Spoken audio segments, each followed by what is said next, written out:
प्रश्न संख्या 54। माननीय मंत्री जी। खंड 1। जी हाँ, राज्य में राज्य के उच्च माध्यमिक विद्यालय में क्रमोन्नत होने पर विद्यालय विकास एवं प्रबंधन समिति की अभिशंसा एवं विद्यार्थियों की रुचि के अनुसार निदेशालय माध्यमिक शिक्षा बीकानेर से प्राप्त प्रस्तावानुसार एक संकाय प्रारंभ किया जाता है। राज्य के उच्च माध्यमिक विद्यालय में प्रथम संकाय प्रारंभ होने के पश्चात विद्यालय में कक्षा 10 में अध्ययन विद्यार्थियों के नामांकन एवं बजट प्रावधान उपलब्ध होने पर अतिरिक्त संकाय शुरू किया जाता है। राज्य की 11,304 ग्राम पंचायतों में स्थित राज्य के उच्च माध्यमिक विद्यालयों में सभी में विज्ञान एवं वाणिज्य संकाय संचालित नहीं है। ग्रामीण अंचल में 2,394 निजी उच्च माध्यमिक विद्यालयों में विज्ञान एवं 1189 निजी उच्च माध्यमिक विद्यालयों में वाणिज्य संकाय संचालित है। इस प्रकार ऐसा लगता है कि स्थानीय स्तर पर विज्ञान एवं वाणिज्य संकाय का निजी विद्यालय होने पर विद्यार्थी प्रवेश लेते हैं। प्रदेश के ग्रामीण अंचल में विज्ञान एवं वाणिज्य संकाय के संचालित विद्यालयों का जिलेवार विवरण, परिशिष्ट पेपर एवं विगत 5 वर्षों में ग्रामीण क्षेत्र के विद्यालयों में नवीन स्वीकृत किए गए विज्ञान एवं वाणिज्य संकाय का सत्रवार एवं जिलेवार विवरण, परिशिष्ट पेपर संलग्न है।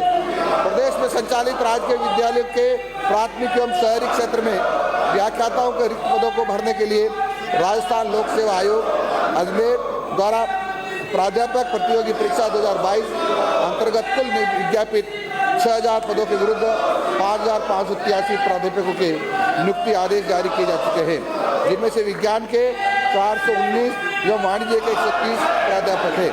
इसके अतिरिक्त राज्य लोक सेवा आयोग अजमेर द्वारा प्राध्यापक प्रतियोगी परीक्षा 2024 में के विज्ञापित कुल 2,202 पदों में से विज्ञान के 403 एवं वाणिज्य के 340 पदों पर भर्ती की कार्रवाई विचाराधीन है। विभाग स्तर पर इसकी व्याख्याता की वर्ष 2021, 2022, 2023 की डीपीसी दिसंबर 2024 में आयोजित की गई।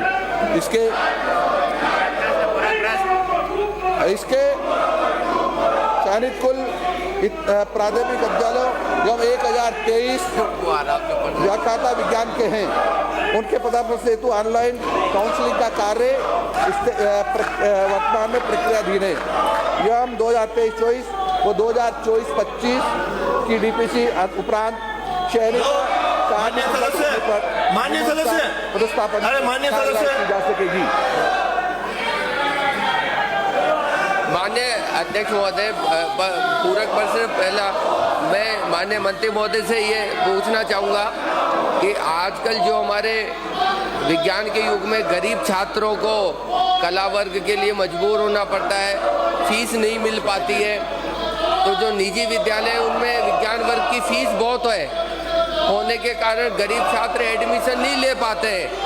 तो मेरा माननीय अध्यक्ष महोदय, माननीय मंत्री महोदय से सरकार से निवेदन है कि क्या सरकार आने वाले समय में टीएसपी, शहरिया क्षेत्र, डूंगरपुर, बांसवाड़ा, किशनगंज, शाहबाद जैसे ट्राइबल एरिया में आने वाले समय में विज्ञान और वाणिज्य वर्ग के विद्यालयों की संख्या बढ़ाने का विचार रखती है क्या? और 24-25 में जिस प्रकार विज्ञान और कॉमर्स की संख्याएं नहीं खुली, तो इस वर्ष वित्तीय 25 और 26 में आप संकाय खोलने का विचार हमारे रखते हैं क्या? बैठिए माननीय मंत्री जी। माननीय अध्यक्ष महोदय,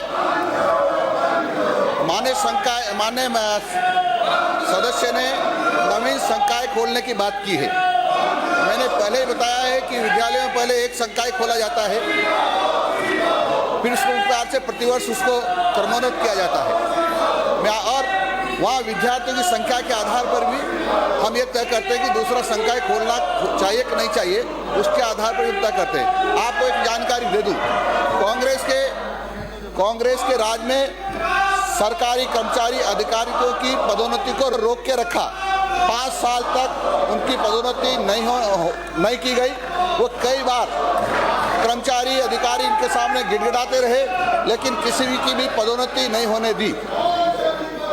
शिक्षा विभाग का कार्यभार संभालने के बाद माननीय मुख्यमंत्री जी के नेतृत्व में शिक्षा विभाग ने अधिकारियों की पदोन्नति की, प्रिंसिपल की भी पदोन्नति की, हमने लेक्चरर्स की पदोन्नति की, सेकंड ग्रेड की भी पदोन्नति की और थर्ड ग्रेड की भी पदोन्नति करने की हम तैयारी कर रहे हैं। पर आपको ये जानकारी करके दुख होगा कि जिन्होंने विद्यालय खोले थे इनके शासन में, एक में भी साइंस सब्जेक्ट नहीं खोला, सारे आर्ट्स के विद्यालय बनाए। इसके कारण से हमारे छात्र साइंस पढ़ने से वंचित रह गए हैं। ये इन्होंने बहुत ही अन्याय और राजस्थान के छात्रों के साथ किया है। हम गुण अवगुण के आधार पर, जैसे माननीय सदस्य ने कहा है कि हमारे संकाय खोलोगे क्या, तो हम गुण अवगुण के आधार पर निर्णय करेंगे और यदि उसके आधार पर उचित होता है तो खोलने का हमारा प्रयास रहेगा।